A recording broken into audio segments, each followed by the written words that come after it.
आरक्षणाचा तिढा अद्याप सुटत नाहीये. मनोज जरांगे पाटलांनी 29 ऑगस्टला परत नाही, मराठा आरक्षणाचा तिढा तसा जवळजवळ सुटलेला आहे. कारण राज्य सरकारने एकनाथ शिंदे मुख्यमंत्री असताना आणि मनोज जरांगे पाटील यांच्याशी माझे अत्यंत चांगले संबंध आहेत. आणि मराठा समाजाने मागणी करण्याच्या अगोदर मी मागणी केलेली आहे की मराठा समाजातल्या आर्थिक मागासलेल्या कुटुंबांना रिझर्वेशन मिळालं पाहिजे. तर आता एक तर असं आहे की सगळ्या मराठ्यांना कुणबी म्हणून सर्टिफिकेट द्या हे अजिबात अशक्य नाही. पण जरांगे पाटील म्हणतात त्या पद्धतीनं ज्या नोंदी सापडलेल्या असतील आणि खरोखर तो कुणबी असेल तर त्याला ओबीसी म्हणून आरक्षण द्यायला काही हरकत नाही आहे.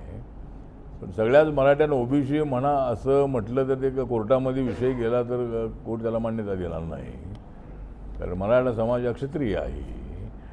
आणि त्यामुळं ज्यावेळेला कालेलकर कमिशनच्या वतीने ज्यावेळेला अभ्यास झाला त्यावेळेला हिंदू समाजातल्या कोणत्या जाती मागास आहेत त्यामध्ये मराठा जात काही त्यामध्ये आलेली नाही आहे. कुणबी जात आलेली आहे.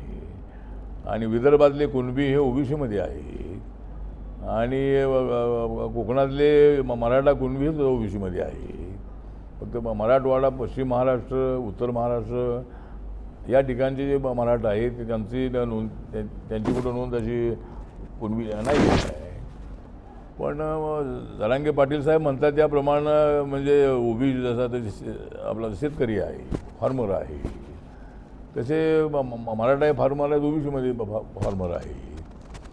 आणि ओबीसीनं आरक्षण देताना तिथं क्रिमिनल लावण्यात आलेलं आहे. 8 लाखाच्या आतमध्ये ज्यांचं उत्पादन आहे त्यांनाच आरक्षण द्यायचं. सगळ्या ओबीसीनं आरक्षण मिळत नाही आहे. ज्यांचं उत्पादन 8 लाखाच्या आतमध्ये अशांनाच मिळतं आहे.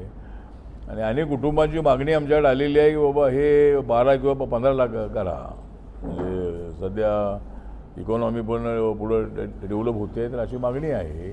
सगळीच कुटुंब सगळेच मराठा श्रीमंत नाहीत या त्यांच्या मताशी मी सहमत आहे. आणि मग आता जे आम्ही आमच्या मंत्रालयाने मोदी सरकारने निर्णय घेतला आहे 10% आरक्षण EWSला, इकॉनॉमिक विकर सेक्शन, आणि त्याच्यामध्ये मराठा समाज बसतो. त्यामुळं त्याचा फायदा त्यांना कसा मिळेल. जरांगे पाटील यांनी ज्या 10% भारत सरकारने दिलेल्या आरक्षणामध्ये मराठा समाजाला कसा जास्तीत फायदा मिळेल यासाठी त्यांनी प्रयत्न करणं अत्यंत आवश्यक आहे. सगळ्या मराठ्यांना कुणबी म्हणून आरक्षण द्या असं म्हटलं तर ते शक्य होणार नाही आहे. आणि ते कोर्टामध्ये टिकणार नाही. आणि सरकारचं म्हणणं हेच आहे की मराठा समाजाला ओबीसीना अडचण न करता मराठा समाजाला जेवढा फायदा देता येईल तेवढा फायदा देण्याची सरकारची तयारी आहे. त्यामुळं मला असं वाटतं की जरांगे पाटील यांनी एकदा मुख्यमंत्र्यांची बैठक घ्यावी. आणि पण त्यांच्या मताची मी सहमत आहे की ज्याची कुणबी नोंद आहे त्याला ओबीसीमधून आरक्षण मिळालं पाहिजे. सगळ्या मराठ्यांना सरसकट ओबीसी म्हणा असं म्हणता येणार नाही. म्हणजे त्याची अडचण आहे पुढे येईल. जिल्ह्यात लक्ष केंद्रित केले. राहुल गांधींनी संवाद साधला, काल देवेंद्र फडणवीसांनी साधला, रामदास आठवले JNG बरोबर त्यांनी संवाद साधला. नाही, माझा संबंध रोज आहे. म्हणजे आमचा एक दिवस आहे पण JNGशी माझे संबंध रोज आहे. रोज मला JNG लोक येऊन भेटतात. आणि आपला अभिजित दिपकेला मी बोललो होतो की तू RPIमध्ये ये, कारण त्याचे वडील जे आहेत ते वडील इंजिनियर आहेत. आमच्या पॅन्थरच्या मुवमेंटला त्यांचं फार मोठं सहकार्य मिळालेलं आहे. आणि तो बाबासाहेबांना मांडणार आहे, जय भीमचा नारा देणार आहे. तेव्हा त्याला म्हणालो होतो मी रिपब्लिकन पक्ष बाबासाहेबांचा कसा ते देशभरामध्ये मी वाढवतोच आहे. पण तुझ्यासारखा एक तरुण जर माझ्यासोबत आला तर एक तरुण पिढी जी आहे ही एकदम ॲक्टिव्ह होऊ शकेल. आणि तुला हवामानाचा चांगला अंदाज आहे, त्याचा मला सुद्धा अंदाज आहे. त्यामुळं तू आमच्यासोबत ये.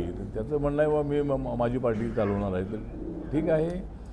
तर JNGशी माझाही संबंध माझं डायलॉग नेहमी आहे. पण आपण सांगितलं त्याप्रमाणे बघूया आपण एखादा असा जो आपल्या मुलांच्यासाठीचा संवाद जो आहे तो संवाद ठेवण्याचा आपण प्रयत्न करू.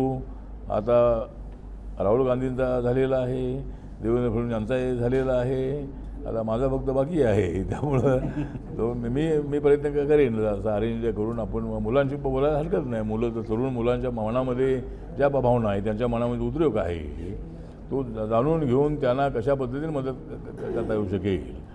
आणि आमच्या सरकारची हीच भूमिका आहे की नरेंद्र मोदी यांनी जो अजेंडा बनवलेला आहे त्याच्यामध्ये युवा, किसान, महिला आणि गरीब या वर्गाला न्याय देणं, या वर्गांच्या भावना समजून घेणं हा आमचा मुख्य अजेंडा आहे. आणि त्यामुळं युवकांच्या सोशल मीडियाच्या प्रचारामुळं किंवा ते आमच्या पाठीत उभे राहिल्यामुळं आम्हाला 14मध्ये ही सत्ता मिळालेली आहे, 19मध्ये सत्ता मिळालेली आहे. त्यामुळे त्यांच्याकडे जेकडे दुर्लक्ष करून अजिबात चालणार नाही आहे. त्यांच्या ज्या मागण्या आहेत, जसं आता दीपक आपला अभिजित दिपके जो आहे त्यांनी काही शाळा जाऊन पाहिल्या लातूरमध्ये आणि कुठे पाहिलेल्या आहेत. तर ती गोष्ट खरी आहे की सरकारने सुद्धा अशा शाळांकडे लक्ष देणं आवश्यक आहे. आणि भारत सरकार, राज्य सरकार, मी तर सांगितलंच दिवशी आपल्याला अगोदर, तर या शाळा दुरुस्त होणं अत्यंत आवश्यक आहे. म्हणजे मुलांसाठी तिथं सरकारी आपल्या शाळेच्या खोल्या ज्या आहेत या चांगल्या पाहिजेत. आणि एक माझी सूचना अशी आहे की अलीकडे इंग्लिश मिडियमला प्रायव्हेट शाळेमध्ये मुलांना पाठवण्याची फार लोकांची इच्छा असते आणि त्यामुळे जिल्हा परिषदेच्या शाळा ओस पडत आहे किंवा त्या ठिकाणी काय मुलं जात नाहीत अशी तक्रार आहे. तर त्याच्यासाठी आता एक तर सरकारनेच इंग्लिश मिडियम शाळा सुरू करायला हरकत नाही. म्हणजे आता मुलं एवढी चाललेली आहे आणि इंग्लिश मिडियम शाळा जर कोणी चालवत असेल तर त्याला सरकार ग्रँट देत नाही आहे. तर माझी राज्य सरकारकडे मागणी आहे की इंग्लिश शाळांनासुद्धा मराठी तर आपली आहेच आहे, तर मुलांना जर पुढं फॉरेनला जायचं असेल आणि कुठं चांगली नोकरी करायची असेल तर त्यांना इंग्लिश चांगलं येणं आवश्यक आहे. मराठी तर आपली आहेच आहे. तर त्यांना इंग्लिश शाळांमध्ये इंग्लिश शाळा सुरू कराव्यात अशा पद्धतीची आपली सूचना आहे. आणि प्रायव्हेट शाळेमध्ये त्यांना ग्रँट न मिळाल्यामुळं डोनेशन घेतल्याशिवाय त्यांना शाळा चालवता येत नाही आहे आणि गरीब मुलं डोनेशन देऊ शकत नाहीत. त्यामुळं मग मला असं वाटतं की काही इंग्लिश शाळा ज्या आहेत त्या सरकारने चालवाव्यात आणि गरीब मुलांना त्यामध्ये शिक्षण द्यावं. मुझे लगता है कि जो इथेनॉल है, इथेनॉल के बारे में ये पहले चर्चा हुई थी कि भाई किसानों को शुगर से ज़्यादा इथेनॉल से पैसा मिलता है, मिलेगा, और वो स्टडी करके इथेनॉल के प्रोडक्शन को सरकार ने मान्यता दी थी और अभी तक सब ठीक चल रहा था. लेकिन अभी 1-2 महीने में ही लोगों की गाड़ी ख़राब हो रही है. इसके पहले ऐसा कभी नहीं था. मतलब इसके पहले गाड़ी ख़राब होती है, ऐसा कभी नहीं हुआ था. लेकिन किसानों के फ़ायदे के लिए सरकार ने निर्णय लिया था और मुझे लगता है कि अगर इसका पूरा इन्वेस्टिगेशन होना चाहिए. अगर इथेनॉल से गाड़ी ख़राब होती होगी तो ज़रूर इथेनॉल पर पाबंदी लगानी भी चाहिए. लेकिन निश्चित रूप से गाड़ी ख़राब गाड़ी किसकी हुई है, वो कौन से पार्टी का आदमी, इसकी भी जांच होनी चाहिए. और मतलब अगर गाड़ी ख़राब होती होगी तो इसका अभ्यास करके मुझे लगता है सरकार जरूर इसके संबंध में निर्णय लेगी.